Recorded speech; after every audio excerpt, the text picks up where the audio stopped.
What's up guys, welcome to our YouTube channel and a new video।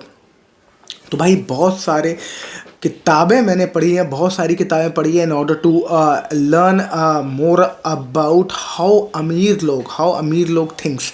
मतलब कि कैसे अमीर लोग सोचते हैं। मैंने हिंदी और इंग्लिश मिक्स कर दी, बट कोशिश ये समझने की, क्योंकि मुझे हमेशा से ये लगता था कि अमीर लोग कुछ डिफरेंट तरीके से सोचते हैं। स्पेशली जब मैंने रिच डैड पुअर डैड पढ़ी तो मुझे एक चीज़ समझ में आई कि अमीर लोगों का जो सोचने का तरीका है वो बहुत डिफरेंट है कंपेयर टू गरीब लोग। तो जब तक आप उनके सोचने का नज़रिया, उनके सोचने का तरीका नहीं समझोगे, जब तक आपकी लाइफ में कुछ बहुत मीनिंगफुल होने वाला नहीं है।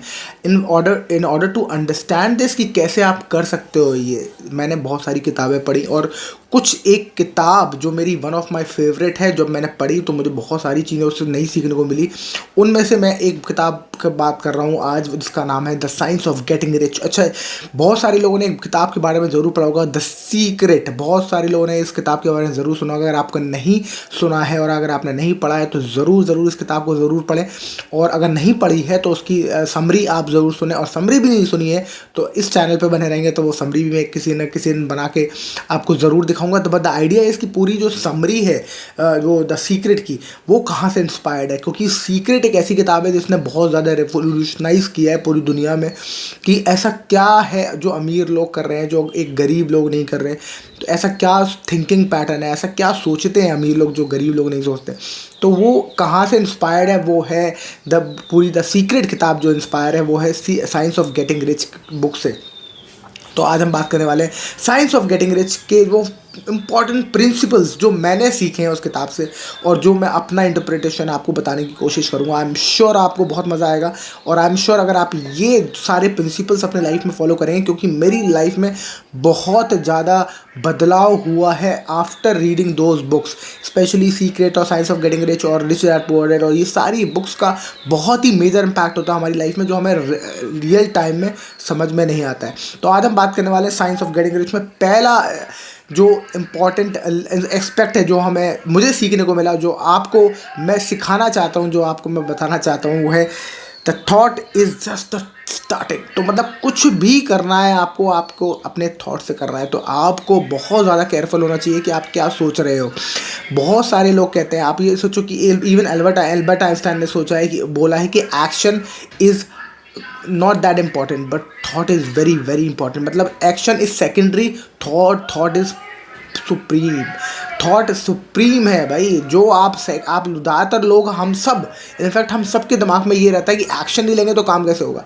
पर उससे भी बहुत इंपॉर्टेंट है कि अगर आप सही सोचेंगे नहीं तो वो एक्शन लेना भी बेकार है। तो सबसे इम्पॉर्टेंट है कि आप सोचें वो चीज़ जो आप चाहते हैं, जो आप मांगना चाहते हैं, जो आप अपनी लाइफ में एक्सपीरियंस करना चाहते हैं। आपके पास एकदम क्लियर गोल होना चाहिए, जो आपका विजन है लाइफ के प्रति, जो आपको चाहिए वो एकदम आपके पास क्लैरिटी होना चाहिए, मुझे ये चाहिए।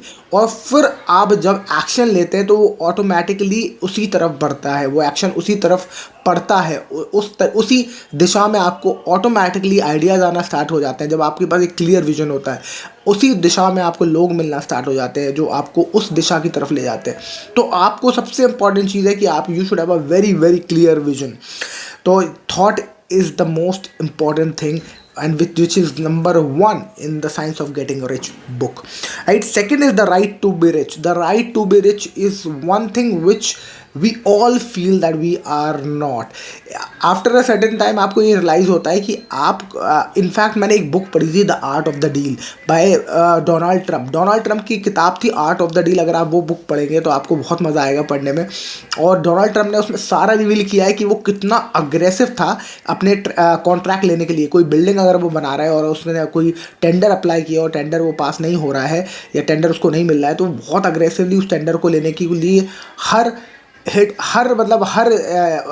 कहते हैं, हर एक्सट्रीम तक जाने के लिए तैयार रहता था। इनफैक्ट धमकाने के लिए कि दूसरे जो कॉन्ट्रैक्टर है वो अपना टेंडर वापस ले लें। खैर, वो तो डोनाल्ड ट्रम्प था, पर डोनाल्ड ट्रम्प ने ऐसी क्या बात कोई थी जो the right to be rich की बात, जो मैं राइट टू बी रिच से रिलेटेड ऐसी क्या बात कही डोनाल्ड ट्रंप ने जो मुझे वो उसके डोनाल्ड ट्रंप की याद आ गई, क्योंकि उसने अपनी एक किताब में मेंशन किया था, the majority of the people are scared of big money. तो उनके पास स्कैर्ड, वो घबराते हैं एक बड़े पैसे को लेके, बड़े पैसे को सोच के। उनको लगता है कि बहुत बड़ी रिस्पॉन्सिबिलिटी है पैसे को संभालना, ज़्यादा बड़ा पैसा संभालना, और इसके वजह से majority of the people still lives in poverty, people lives in scarcity, क्योंकि they are scared of big money। और वो लोग जो कॉन्फिडेंट होते हैं, और ये एक बहुत ही बढ़िया एक एग्जाम्पल है आपको समझने के लिए। अगर आप देखो गौर से लोगों को देखें तो बहुत सारे लोग आपको ऐसे मिलेंगे जो आप बोलोगे टैलेंटेड नहीं है यार, स्मार्ट नहीं है यार, इंटेलिजेंट नहीं है, तब भी वो अमीर दिखते हैं, आपको बहुत अमीर दिखते हैं। वो इसलिए बिकॉज दे आर कॉन्फिडेंट। तो उनके पास बहुत ज़्यादा कॉन्फिडेंस होता है, उनके पास होता है, उनको लगता है वी डिजर्व दिस, तो the right to be rich, they feel that they have all the right to be rich. और इसके वजह से वो सारी चीज़ें उनके पास होती हैं जो अमीर बनने में उनको मदद करती है। और जो जितना बहुत ज़्यादा इंटेलिजेंट होने के बाद भी अगर उसके अंदर वो शक है अपने आप को लेके, उसको थोड़ा सा ही नॉट कॉन्फिडेंट, तो अगर उसके अंदर, और या फिर वो डरता है बहुत बड़े पैसे की रिस्पॉन्सिबिलिटी लेने से, तो वो बड़ा पैसा उसके पास कभी भी नहीं आता। इसलिए the right to be rich आपके पास, आपको पूरा यकीन होना चाहिए कि you have all the right to be rich, right. तीसरा एक इम्पॉर्टेंट इसका एस्पेक्ट है which is acting in a certain way. तो यार जो एक्टिंग इन अ सर्टेन वे की, वो ये है कि आपके पास हर चीज़ हर टाइम पे नहीं हो सकती। आपके पास कभी ना कभी कोई चीज़ होगी, कभी ना कभी कोई चीज़ नहीं होगी, but you have to be ready with whatever you have. मतलब कि अगर आपके पास कुछ नहीं है, आपके पास फॉर एग्जाम्पल मेरे पास अभी कुछ करने को नहीं है, तो मैं एक माइक है मेरे पास, एक कैमरा है, I am creating content which is I am what is I am learning about. तो मैंने कुछ सीखा और मैंने आपके साथ शेयर किया, ये मैं कर सकता था इस समय इस पॉइंट ऑफ टाइम में बेस्ट, तो मैंने वो कर दिया। तो जो भी रिसोर्सेज आपके पास हैं, जैसे भी हैं, जिस भी हालत में, उसका बेस्ट और एफिशिएंट यूटिलाइजेशन ही होता है act in a certain way. तो आपको ऐसे सर्टेन वे में एक्ट करना है कि जी आपके पास सब कुछ है और आपके पास जो भी रिसोर्सेज है उसको बेस्ट यूटिलाइज करना है, दैट्स इट। आप नहीं वेट करिए कि आपके पास बहुत ही बढ़िया वो आएगा, माइक आएगा या बहुत ही अच्छा ट्राइपॉड कैमरा आएगा, 4-5 जगह से वो कैमरेज होते हैं ना, 4-5 एंगल से शॉट लेते हैं जो पॉडकास्टर्स के पास होते हैं, वो होगा तब मैं अपना पॉडकास्ट स्टार्ट करूँगा। नहीं वेट करिए, just start with whatever you have, act in a certain way, right. अब चौथा बहुत इंपॉर्टेंट इसका पॉइंट है विच इज़ ग्रैटिट्यूड अट्रैक्ट्स मोर। ये बहुत इंपॉर्टेंट, इनफैक्ट इस ग्रैटिट्यूड के जो फीलिंग है वो उससे आपको बहुत कुछ ज़्यादा मिलता है। इनफैक्ट आप बस ऐसे सोचो उसको कि आप अगर आप जाओ किसी के पास और वो आपको रोज़ अपनी एक आंटी के पास जाओ जब आप खाना खाते हो, फॉर एग्जांपल अगर आप बैचलर हो तो आप या अपनी बीवी के पास जाओ और बीवी से बोलो तुम खाना बहुत अच्छा बनाती हो, तो उसको एक इंस्पिरेशन मिलती है कि आप अगली बार वो और अच्छा खाना बनाएगी या वो कोशिश करेगी ज़्यादा खाना बनाने की। तो ये ज़्यादा लेने का बहुत ही बढ़िया तरीका है कि आपके पास जो भी है उसके लिए ग्रेटफुल फील करो। और ग्रेटफुल फील करने के लिए हर बार ऐसा नहीं होता, कोई ज़रूरी नहीं कि आपके सामने हो तो आप उसकी आपको तारीफ़ करनी है। आपके सामने कोई नहीं भी है तो आप जब भी ग्रेटफुल फील होते हो तो वो वाइब जो उसकी जो वाइब्रेशन होती है, जिस फीलिंग पे आप आ जाते हो, जो फीलिंग आप फील करते हो, that in itself is very powerful.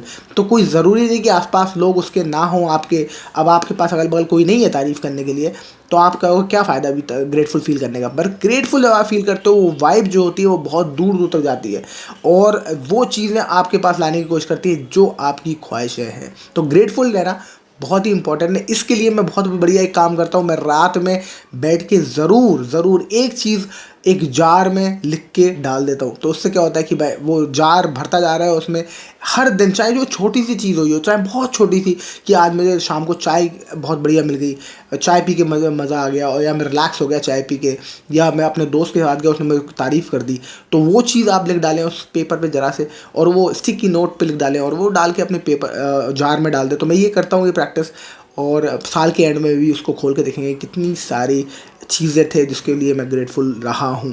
तो रात में जब आप ये लिखते हो तो आप एक ग्रेटफुल मोड में चले जाते हो कि पूरे दिन भर के लिए, और से होता है कि आप रात में जब सोगे तो होपफुली थोड़ा सा पॉजिटिव फील करोगे। आगे चलते हैं, पांचवा बहुत इंपॉर्टेंट पॉइंट है the power of faith and purpose. तो ये इंपॉर्टेंट चीज़ है कि आप मुझे आज इनफैक्ट आज एक दोस्त से मैं बात कर रहा था, वो कह रहा था मेरा जो पर्पस है पैसा कमाने का मतलब काम करने का वो सिर्फ पैसा है, और मैं उससे यही बोल रहा था कि पैसा अगर काम करने का पर्पस है तो ये बहुत ही वीक पर्पस है, क्योंकि पैसा आफ्टर अ वाइल आपके पास आ जाएगा तो फिर आपके पास पर्पस नहीं रहेगा काम करने का। तो इनफैक्ट बहुत ज़रूरी है, क्योंकि अगर आप सोचो अमीर लोग कितने ज़्यादा अमीर होते, जो अमीर होते हैं उनके पास इतना पैसा होता है, वो तब भी कितना काम करते हैं, इसलिए because they have got a firing purpose in their life. तो फेथ कि हम कर लेंगे, और दूसरा पर्पस होना बहुत इंपॉर्टेंट है। Without purpose you will not be happy और you will not feel satisfied. तो सेटिस्फैक्शन के लिए आपको पर्पस चाहिए, पैसा will always be a secondary product. आगे चलते हैं, छठवा, giving more than you take. ये बहुत ही सही चीज़ है जो मुझे लगता है, क्योंकि मैं हमेशा कोशिश करता हूँ कि जो भी मैं क्रिएट करूँ उसमें जो वैल्यू है, जितना भी उसका टाइम यूज़ हुआ होता है, फॉर एग्जांपल मैं ये वीडियो बना रहा हूँ तो मैं कोशिश करता हूँ कि जितनी देर भी आप वीडियो देखो उसमें जो वैल्यू आपको मिले वो ज़्यादा से ज़्यादा मिले। मैं ज़्यादा कोशिश करता हूँ, मैं जल्दी जल्दी बोलता हूँ, क्योंकि मुझे लगता है कि जितने देर का भी वीडियो आप सुन रहे हो तो आप कम टाइम में ज़्यादा से ज़्यादा जो वैल्यू मैं दे सकूँ वो दे सकूँ अपने। तो हमेशा कोशिश करिए ज़्यादा वैल्यू दो। मैं और भी जो बिजनेसेस करता हूँ, अपने प्रोजेक्ट्स करता हूँ, उसमें कोशिश करता हूँ कि जितना मैं उससे पैसा ले रहा हूँ, I try to give them my more time. मैं अपना मोर सर्विसेज, मैं अगर किसी तरह उसकी लाइफ और बेटर कर पाऊँ, maybe I can design something extra for them जो उनकी लाइफ में हेल्प कर पाए। अगर मेरे पास कुछ एक्स्ट्रा मटेरियल पड़ा है तो कुछ और बनवा दूँ उनके लिए। तो because I practice architecture and interior design practice, तो मैं वो सब चीज़ें भी करता रहता हूँ जिससे कि उनको छोटी मोटी चीज़ें जो मेरे पास एक्स्ट्रा पड़ी हैं उनसे थोड़ी उनकी एक्स्ट्रा चीज़ लगे, और दे ऑल्सो फील हैप्पी कि we have got something extra. तो उससे क्या होता है कि उनको लगता है कि वैल्यू हमें, जितना हमने पैसे किया हमें थोड़ी उससे ज़्यादा मिली। और अगर कहते हैं ना कि एक बड़ा अच्छा कोट भी है इस बारे में, I am don't exact I don't exactly remember the quote, but उसका मतलब ये है कि आज जो आदमी अपनी जितना वो पैसा मिलता है उससे ज़्यादा काम कर रहा है, कल जितना वो काम करेगा उससे ज़्यादा पैसा उसे मिलेगा, राइट। तो इसी के साथ चलते हैं हम 7वें पॉइंट पे, avoid competition and focus on creation. ये बहुत ही इंपॉर्टेंट। इनफैक्ट जब मैंने यूट्यूब की जर्नी स्टार्ट करी, अपना यूट्यूब कंटेंट बनाना स्टार्ट किया, तो मैंने देखा कि मैं बहुत ज़्यादा कॉम्पिटिटिव होने लगा हूँ, बहुत सारे लोगों को देखने लगा हूँ, and you start feeling envy about after a certain while कि यार वो जो बंदा है वो तो इसका तो कंटेंट इतना अच्छा नहीं है, मेरा कंटेंट उससे बेटर है, ये है वो है, और उसके पास ज़्यादा व्यूज़ हैं, उसके पास ये है। तो और वो competition actually is a scarcity mindset. आप ये समझो कि आपको लगता है कि यार दुनिया में कमी है, और या तो वो जीत जाएगा या आप जीत जाओगे, तो मैं जीत जाता हूँ।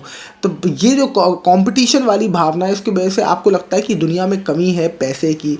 पर आप ये सोचो ना, उसको भी मिल जाए और आपको भी मिल जाए, आप भी बड़े यूट्यूबर बन जाओ, वो भी बड़ा यूट्यूबर बन जाए, व्हाई नॉट।